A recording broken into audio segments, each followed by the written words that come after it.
آج ہماری پارلیمانی پارٹی کا اجلاس ہوا. قومی اسمبلی اور سینٹ کے اراکین نے اس میں شرکت کی، اور یہ جو آج کل 27ویں ترمیم کی بحث چل رہی ہے، تاکہ ہم بھی ذرا سر جوڑ کے بیٹھیں، سوچیں.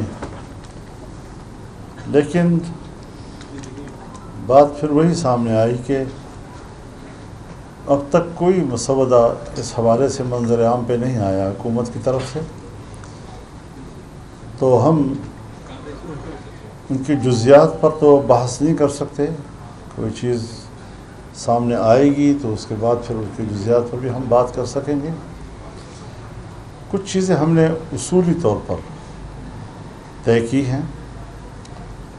سب سے پہلی بات یہ ہے کہ 26ویں ترمیم میں حکومت جہاں 35 شقوں سے دستبردار ہوئی تھی،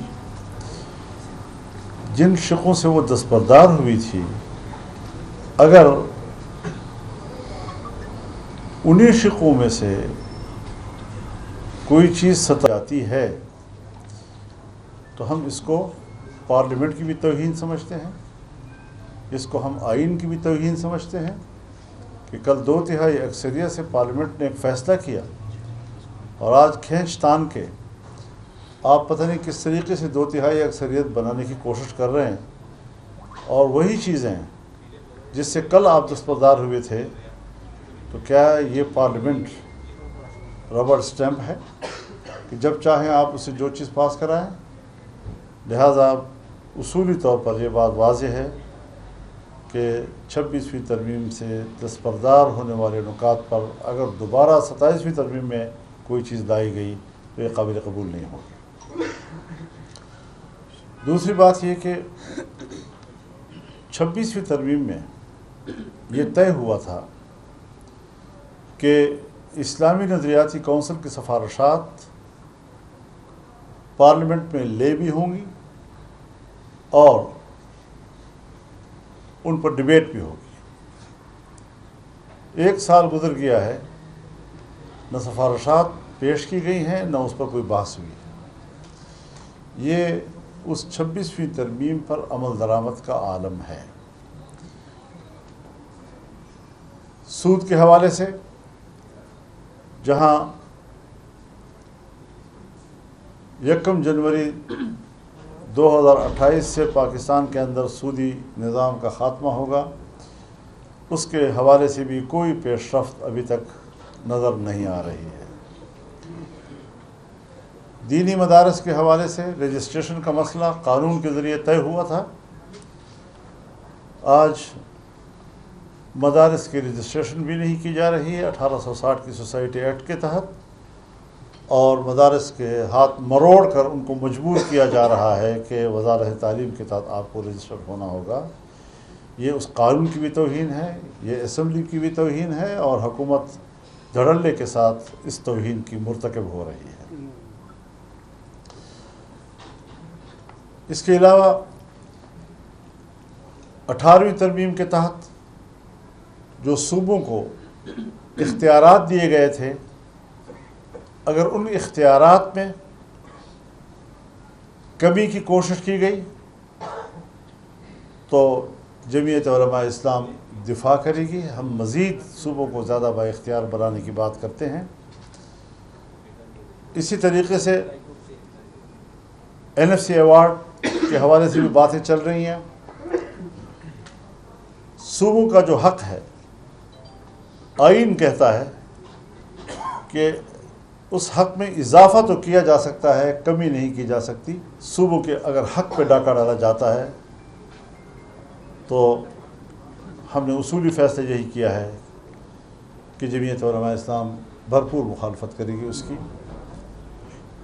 تو یہ کچھ چیزیں ہیں جو اصولی طور پر ہم نے طے کی ہیں. مزید جب کوئی ڈرافٹ سامنے آئے گا تو پھر ان کی جزیات پر بات چیت ہو سکے گی. سرزد ہم نے اپنا یہ مولانا صاحب یہ بتائیے گا کہ آپ نے جیسے یہ کہا کہ آپ نے NFC کی بھی مخالفت کر دی ہے، آپ نے اس کے ساتھ 26ویں آئینی ترمیم میں جو منظور ہوا اس کا بھی مخالفت کر دی کہ اس میں جو چیزیں رہ گئی تھیں ان کو دوبارہ نہ لایا جائے، لیکن یہاں پر ایک چیز جو کہی جا رہی ہے 243 آرٹیکل اس میں ترمیم، کیا یہ اس وقت 26ویں آئینی ترمیم کا حصہ تھا یا نہیں تھا؟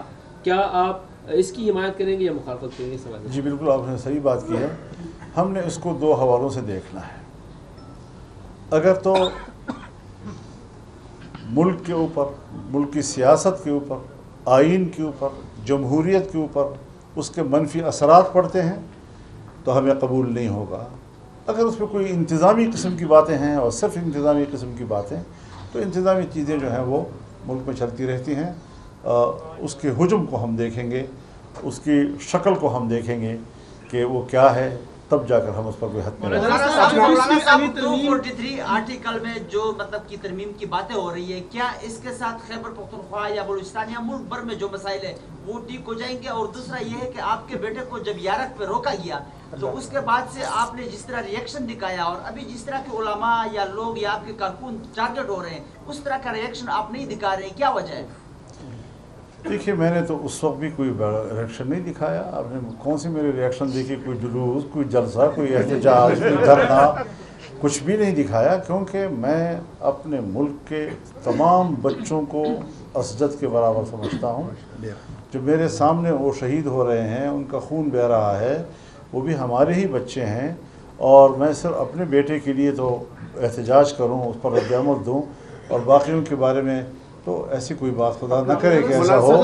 ہم بڑے سنجیدہ لوگ ہیں اور ہمیں ہمارے سامنے ہر بچے کا خون اپنے اولاد کا. 243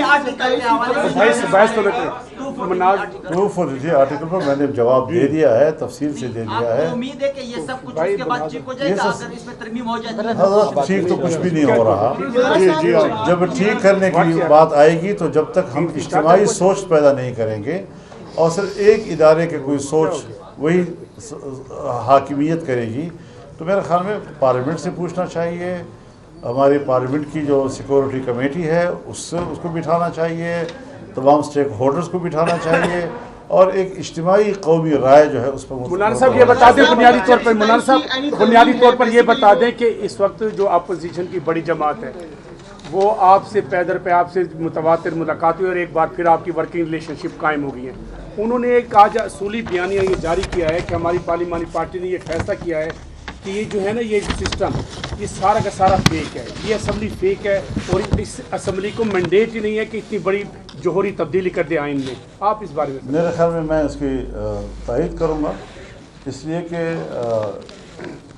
یہ ایک عوام کی نمائندہ تو ہم نے کبھی نہیں کہا اس کو، اور 26ویں ترمیم کے دوران تمام پارلیمنٹ جو ہے وہ باہمی طور پر رابطے میں تھا، اور اسی رابطے نے یہ کمال دکھایا کہ ہم نے حکمران کو ایک ڈرافٹ کے 35 دفعات سے دستبردار کیا، اور بہت سے ہم نے اپنی مرضی کی چیزیں جو ڈالی وہ قبول ہوئیں.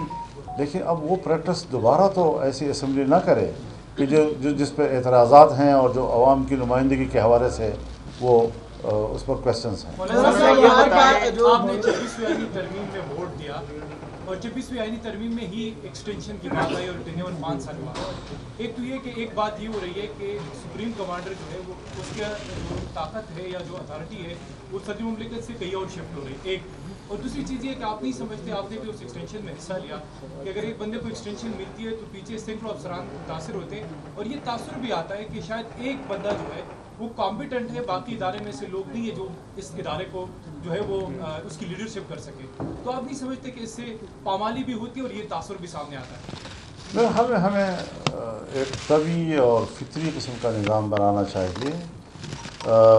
غیر طبعی اور غیر فطری قسم کے جو ہم قوانین بناتے ہیں، سوسائٹی کل اس کو قبول نہیں کرتی، سیاسی ماحول اس کو قبول نہیں کرتا، تو ہمیں اپنی طاقت کا ناجائز فائدہ نہیں اٹھانا چاہیے. مولانا یہ بتائیں 26ویں آئینی ترمیم میں ختم کر دی گئی جو 35 شرطیں ختم کر دی گئی تھی اس میں سے کچھ دوبارہ جس طرح آپ نے کہا کہ ایڈ کیے جا رہے ہیں, تو آپ سمجھتے ہیں کہ 26ویں آئینی ترمیم میں ان کا ساتھ دے کر آپ نے غلطی کی, اور اگر غلطی کی تو بعد میں ان پہ ٹرسٹ کیوں کرنا؟ بات تو سنو خدا کے بندے, ہم نے کہا ہے کہ ہم نے ان کا ساتھ نہیں دیا, ان کو دستبردار کیا. جب ہماری مرضی کا بنا تو ہم نے تب جا کر ووٹ دیا. تو اب اگر وہ دوبارہ لائیں گے تو ایک دفعہ دستبردار ہونے کے بعد جب دوبارہ لائیں گے تو ہم پھر مخالفت کریں گے. مولانا یہ بتائیں اہم معاملہ 27ویں آئینی ترمیم کا ہے, اتنا ہی اہم معاملہ افغانستان اور پاکستان کے مذاکرات کا ہے. آپ اثر رکھتے ہیں افغانستان کے حوالے سے بھی, کیا آپ کو اعتماد میں لیا جا رہا ہے؟ مذاکرات آج پھر ہو رہے ہیں اور گرنٹر جو ہیں 2 ایسے ملک ہیں, کیا ان سے رابطہ ہوا آپ کا یا حکومت کا کیا کردار ہوگا آپ کا؟ نہیں, میرا اس وقت کوئی رابطہ نہیں ہے, لیکن میں منتظر ہوں ایک اچھی خبر کا کہ مذاکرات کامیاب ہوں. ہماری دعائیں ہیں, ہم 2 پڑوسی ملک ہیں اور باہمی طور پر ہمارے بہتر تعلقات ہی ہمارے استحکام کا ذریعہ بن سکتے ہیں. مولانا صاحب یہ بتائیں کہ 27 ترمیم آج سینٹ میں لانے کے لیے تیاریاں کی جا رہی تھی, نہیں لا جا سکی. ایک موقع پر کہ جب یہ ترمیم پارلیمنٹ میں لائی جا رہی ہے اور اس کے مسودے کے بارے میں ایک ابہام ہے, سامنے نہیں آ رہا, آپ کیا سمجھتے ہیں کہ یہ مسودہ کیا حکومت کے پاس نہیں ہے, اتحادی جماعتوں کے پاس نہیں ہے, یا جن لوگوں نے آپ سے ملاقاتیں کی ہیں ان کا اس بارے میں کیا خیال تھا, اور یہ پھر مسودہ ہے کہاں پر؟ اب یہ تو مجھ سے نہ پوچھیں, یہ تو میرے سے پوچھنے کا سوال نہیں ہے. یہ ہے بھی اور نہیں بھی ہے, کہاں پر ہے, کس کے ہاتھ میں ہے, کہاں سے ہوتے ہوئے ہمارے پاس پہنچے گا, یہ تو سارے سوالات وہ ہیں جن کو مجھ سے متعلق نہیں ہے. مولانا صاحب بنگلہ دیش کے دورے کے متعلق بتائیں, بنگلہ دیش کا دورہ جو آپ کرنے جا رہے ہیں اس میں کہا یہ جا رہا ہے کہ آپ کو سارک اسٹیکر نہیں دیا جا رہا, ویزا نہیں لگایا جا رہا حکومت کی طرف سے, کوئی اس کا کیا نہیں ہے؟ مجھے کچھ اطلاعات ملی تھی کہ مجھے اجازت نہیں دی جا رہی, لیکن دیکھتے ہیں, ابھی فی الحال تو دن ہے. صاحب نے آپ کی ملاقات کی تھی, پہلے تو یہ بتائیں کہ وہ کس کا پیغام لے کے آئے تھے, اور دوسرا یہ ہے کہ اگر ان کے پاس یہ مسودہ نہیں ہے تو کون فراہم کرے گا؟ بیٹا وہ میں گیا تھا ان کی دعوت پہ کراچی میں, ان کے گھر پروکسی طور پر وہ میرے گھر تشریف لے آئے, بہت مہربانی, ہمیں عزت دی انہوں نے, اس کے علاوہ کوئی ایسا مسئلہ نہیں. مولانا صاحب بلاول بھٹو زرداری نے رات کو جو جی پریس آپ کانفرنس کی, 18ویں آئینی ترمیم کے اوپر 9 مہینے تک مشاورت جاری رہی, پھر اس کے بعد جتنی آئینی ترمیمیں اس کے اوپر مشاورت کا وقت جو ہے وہ کم ہوتا چلا گیا. اب بھی پارلیمنٹ کو جو جس طرح سے 26ویں آئینی ترمیم پاس ہوئی اس میں بھی مشاورت کا وقت کم ہوتا نظر آیا ہمیں. اب جو 27ویں میں ہم کھڑے ہیں اس کے اوپر تو ایسے لگ رہا ہے جیسے آنن فانن آئے گی اور آنن فانن ہو جائے گی. اس کے اوپر یہ کیا جمہوریت, دیکھیے دیکھا جاتا ہے ایجنڈے کو.